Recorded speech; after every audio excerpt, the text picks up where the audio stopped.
Bienvenue dans un nouvel épisode du podcast Realty. Aujourd'hui, on va décortiquer pourquoi malgré de bonnes nouvelles, le retour des loyers à Détroit, ce n'est peut-être pas pour tout de suite. On va ensuite parler des rapports d'évaluation de la Floride et qui viennent juste de tomber. Et surtout, on va découvrir les deux stratégies de sortie que Realty prépare pour liquider les propriétés qui auront obtenu leur COC, certificat de conformité. Et qu'est-ce que ça veut dire concrètement pour nous, les token holders ? Comme tu le sais, pendant des mois, on a ramé. On a lutté contre ce fameux Temporary Restraining Order, le TRO, et le bullshit administratif de plus en plus intensif de la ville de Détroit. L'enjeu était clair, l'audience devant le juge devait avoir lieu le 28 octobre. Sauf que bien sûr, l'administration de Détroit ne fait jamais rien comme prévu. L'audience initialement placée le 28 a été d'abord reportée au 29, puis annulée au moment où c'était notre tour, parce que la juge a eu un épisode de fatigue extrême. Alors c'est peut-être vrai, en tout cas c'est vraiment pas de chance pour nous. Résultat, c'est reporté pour le moment au 4 novembre, jour des élections du nouveau maire de Détroit.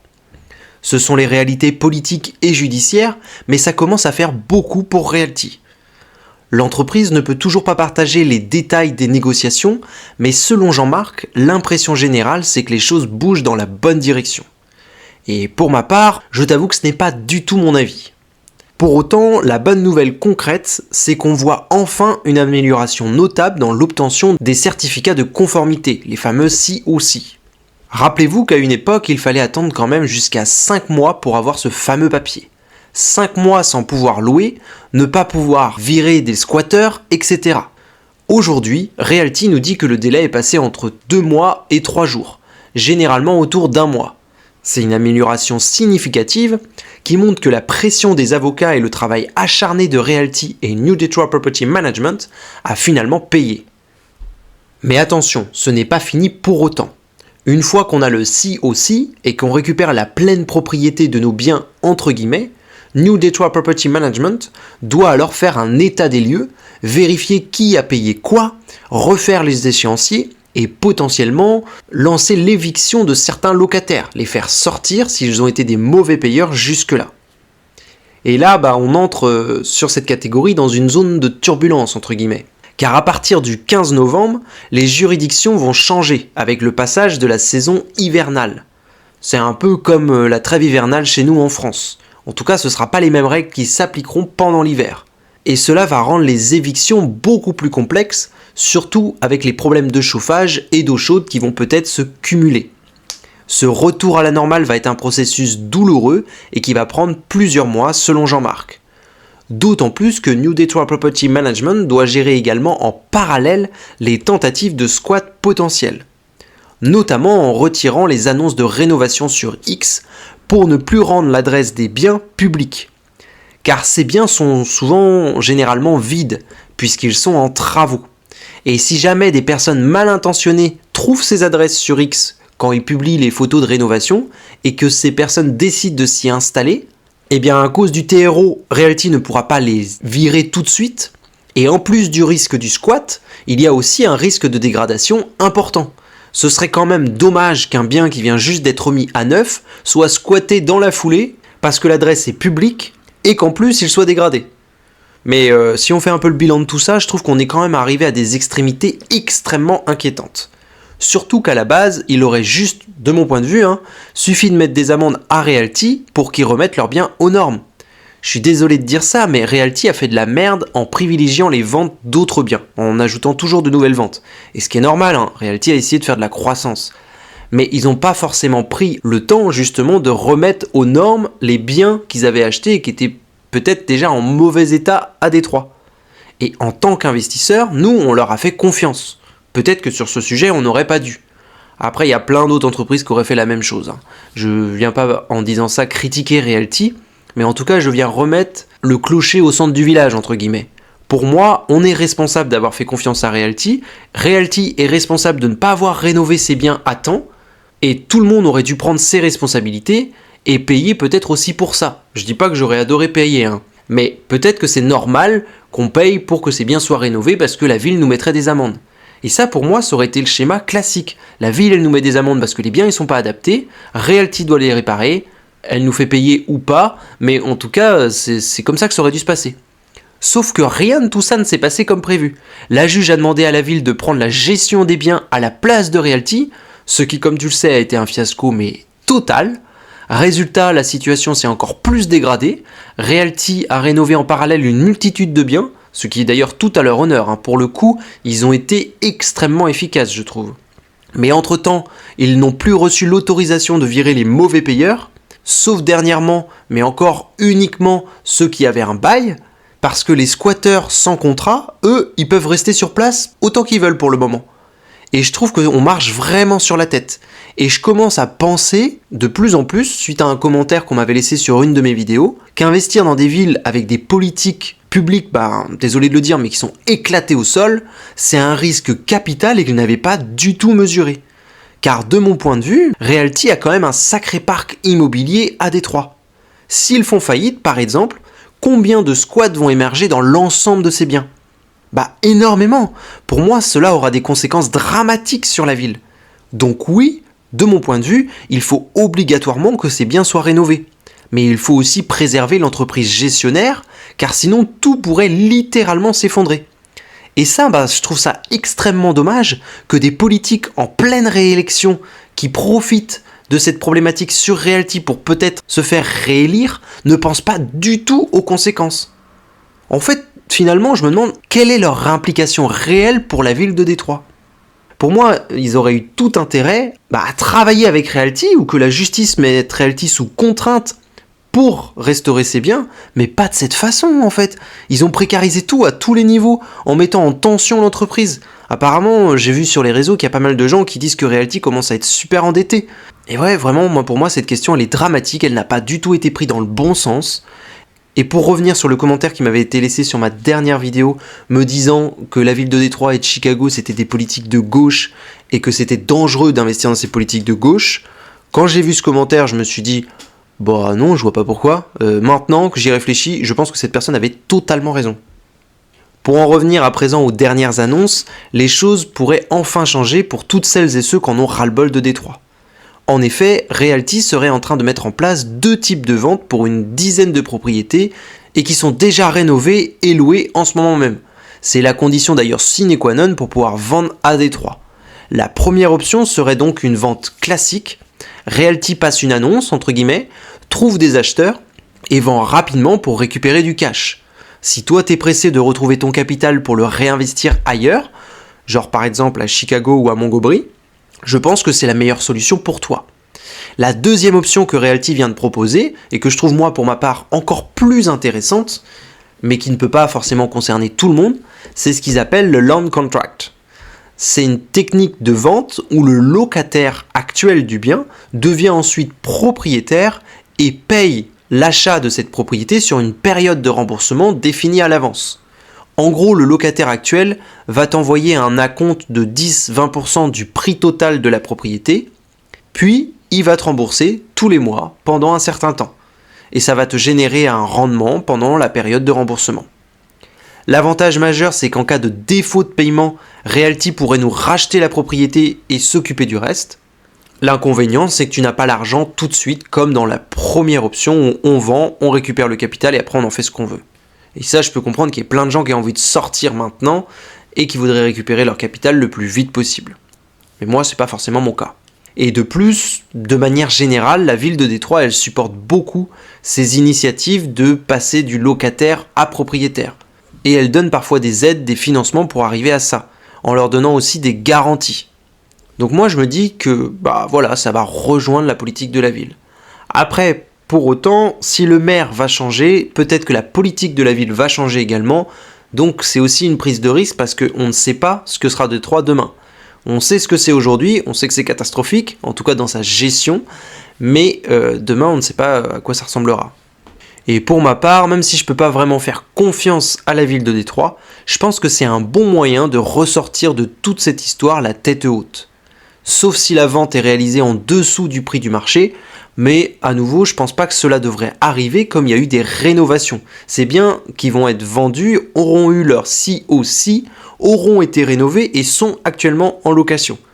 Donc si tu détiens des tokens sur ces propriétés entre guillemets à fort potentiel, qui ont peut-être même pris une plus-value, personnellement je te conseille de les garder. Bon, moi ce qui me rassure un peu, c'est que Realty n'est heureusement pas qu'à Détroit. Et de ce côté-là, on a aussi quelques bonnes nouvelles. Commençons tout d'abord par la Floride. Si tu détiens des tokens là-bas, l'attente est bientôt terminée. Realty attend les reports des réévaluations des propriétés dans les 7 à 8 prochains jours, à compter du 23 octobre. Donc je pense que quand tu verras cette vidéo, ces réévaluations auront déjà été faites. Et ces réévaluations, elles sont cruciales pour Realty, car l'entreprise suspectait une surévaluation de certains biens, et donc un risque important sur ce marché. Et si jamais les chiffres confirment les montants initiaux, c'est plutôt rassurant. Si les évaluations sont par contre revues à la baisse, il faut s'attendre à un impact important sur la valeur des tokens que tu possèdes déjà. Car c'est la réalité d'un marché dynamique, surtout près des côtes, avec les problèmes majeurs des assurances qu'on connaît notamment à Miami, et surtout la spéculation sur les biens qui sont présents en Floride.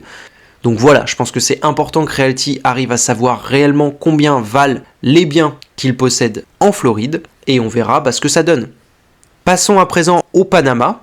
Vervana a terminé sa période de swap, et si toi aussi t'es concerné, t'as dû recevoir un mail pour t'en informer. Concernant à présent Pino Alto qui est en pré-construction, on a eu aussi quelques photos. J'essaierai de te mettre le lien en description. La fin de la construction du premier bâtiment où Realty détient 2 appartements est prévue pour avril 2026, donc d'ici moins d'un an, on pourrait peut-être commencer les premières locations. C'est de l'immobilier sur plan, en pré-construction, donc il faut être patient. Mais c'est aussi un excellent moyen d'accéder à des plus-values importantes. En attendant, la plupart de ces biens génèrent souvent des intérêts sur le RMM. Et je réfléchissais d'ailleurs à ça, et je me disais que peut-être j'allais vendre mes biens en pré-construction juste avant que les chantiers soient définitivement terminés. Car oui, si tu vas jusqu'au bout, la construction et la première location, tu auras peut-être une potentielle plus-value assez importante. Mais les risques que cela ne se produise pas exactement comme tu l'avais prévu sont aussi très grands. Donc en attendant, durant les travaux, moi ça me pose pas forcément de problème, puisque ça génère des intérêts sur le RMM, mais ensuite je ne sais pas vraiment ce que je vais en faire.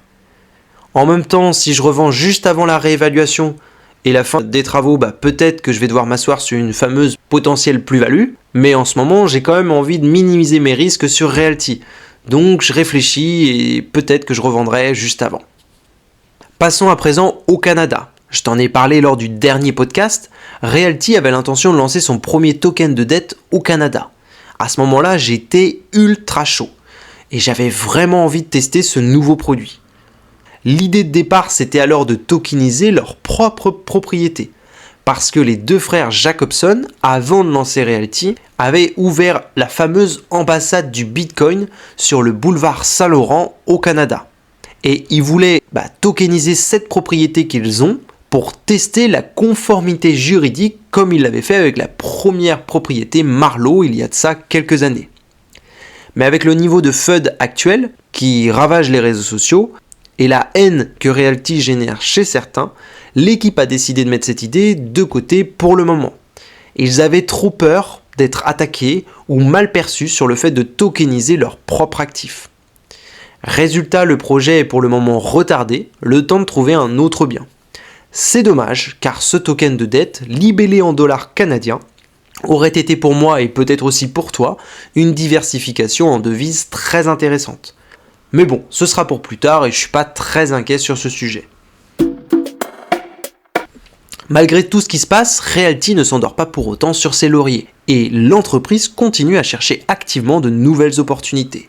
En plus de Chicago, Realty lorgne aujourd'hui sur l'Alabama, où ils ont déjà proposé plusieurs propriétés à la vente, et plus précisément des propriétés de classe B+, ce qui est quand même plutôt une bonne note.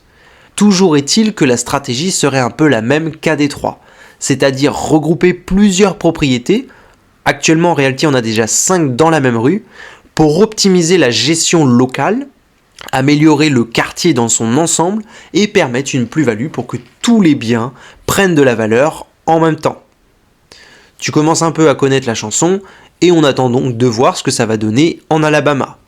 Concernant l'avenir de Realty maintenant, Michael et Jean-Marc ont aussi un œil sur la tokenisation d'actifs énergétiques, et notamment avec le nucléaire. Oui, quand je les ai entendus parler de ça, moi aussi j'ai carrément halluciné. L'idée a l'air tellement séduisante. Mais comme l'a rappelé Realty lors de son community call, c'est un domaine lourd et complexe. Et pour l'instant, Détroit absorbe toutes les ressources de l'entreprise. Il crée même de la dette. Donc on parle plutôt d'un horizon 2026-2027 au mieux, mais franchement, personnellement, je kifferais acheter ce type d'actifs. Investir dans la tokenisation de centrales nucléaires, mais c'est un truc de ouf. T'imagines, tu serais propriétaire d'une des meilleures énergies au monde, je pense. Enfin, moi, c'est mon avis, mais pour moi, c'est l'une des plus propres, l'une des plus efficaces en être propriétaire. Enfin, je sais pas. Moi, ça me fait halluciner, en tout cas, de me dire que ce serait un jour possible. Et toi, qu'est-ce que t'en penses ? Tu te verrais acheter autre chose que de l'immobilier sur Realty ? Revenons maintenant aux fondamentaux. Comme tu le sais, le moteur de Realty, c'est la technologie et les produits financiers qu'il propose. Donc commençons par la tech. Realty a continué de poser les bases du support multidevises.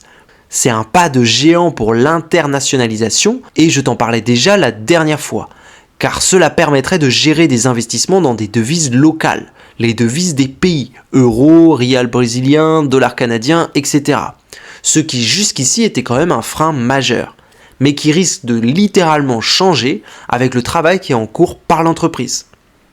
Lors du dernier CC, une suggestion intéressante de la communauté a également été abordée, et en effet, la communauté a proposé l'ajout d'un contrat légataire, Next of Kin, sur le wallet personnel des token holders qui le souhaiteraient. Bon, ça peut te sembler pas forcément très clair, mais je vais t'expliquer tout ça. L'idée a été particulièrement appréciée par Jean-Marc, et elle serait assez simple. Si jamais tu décèdes, Realty aurait une personne de contact nommée, ton avocat, ton meilleur ami ou un héritier par exemple, pour lancer le processus de succession rapidement. C'est une petite action pour assurer la transmission de ton patrimoine et je trouve que c'est vraiment intéressant. Il y a déjà eu plusieurs réflexions sur ce sujet parce que moi ça fait 2-3 ans que je suis sur Realty, que j'écoute les community calls et je sais qu'on en a déjà parlé. Mais là vraiment j'ai eu l'impression qu'on allait avancer sur ce sujet et personnellement je commence à avoir pas mal de tokens et c'est vrai que si je décède j'aimerais bien que ma compagne par exemple hérite de mes produits sur Realty. Côté produit justement, les tokens de réaffacturage, en gros l'achat des créances de clients pour certaines entreprises, continuent de bien se porter selon Jean-Marc. Lors de mon dernier podcast ou celui d'avant, j'avais annoncé que Realty allait finalement renoncer à ce type de produit, mais quelqu'un m'avait justement rappelé que ce n'était pas le cas dans les commentaires. Et visiblement, cela semble se confirmer, car jusqu'à présent, il n'y a pas eu de défaut sur les premières factures qui ont été émises.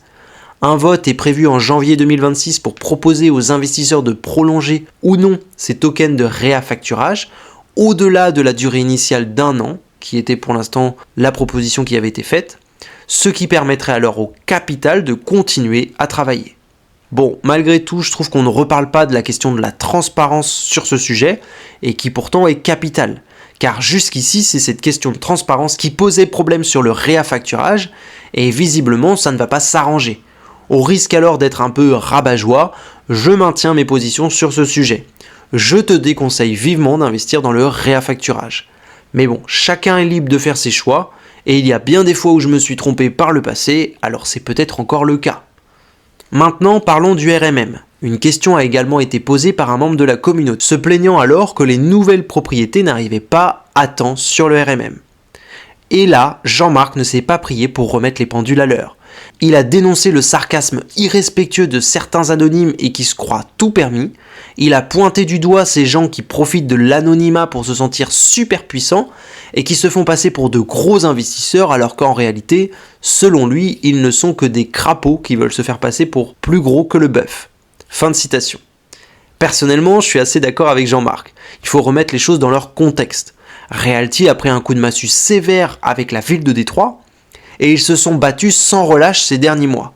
Ils n'ont pas forcément le temps de mettre les nouvelles propriétés sur le RMM et cela se comprend. Malgré tout, je trouve que la réaction de Jean-Marc démontre aussi son propre épuisement. Ce qui à nouveau est légitime, mais peut-être que c'est le moment de se reposer et prendre quelques jours de vacances. Je ne sais pas, mais en tout cas je trouve que cette réaction, certes légitime, je le rappelle, ne va pas leur faire non plus une très bonne pub. Bref, vous me direz ce que vous en pensez, mais moi je reste partagé sur cette réaction un peu excessive de Jean-Marc. Même si pour autant je crois toujours à Realty. Jean-Marc c'est l'une des pierres angulaires de Realty, et je trouve que ce qu'il a dit était pertinent, hein, c'est pas ça que je viens remettre en question. Voilà, on arrive maintenant au terme de ce podcast, et j'ai envie de te poser la question qui divise. Si jamais Realty arrive jusqu'au processus de vente, toi tu préférerais engranger immédiatement une plus-value, récupérer tout en cash et tranquille tu fais ce que tu veux de ton argent, ou alors passer par le fameux land contract et vendre petit à petit ces différents biens aux locataires déjà en place. J'ai vraiment envie de savoir ce que t'en penses. Et si tu veux aller un peu plus loin, je t'invite à jeter un œil sur ma chaîne principale S'émanciper, où je décortique une semaine sur deux les projets de Realty encore disponibles sur la plateforme. Je fais aussi le point sur mon objectif ultime, atteindre les fameux 600 € de revenus passifs mensuels, dont d'ailleurs j'en suis encore assez loin. Et en attendant, je te laisse avec mes autres podcasts sur Realty, et je te dis à la prochaine, belle soirée à toi.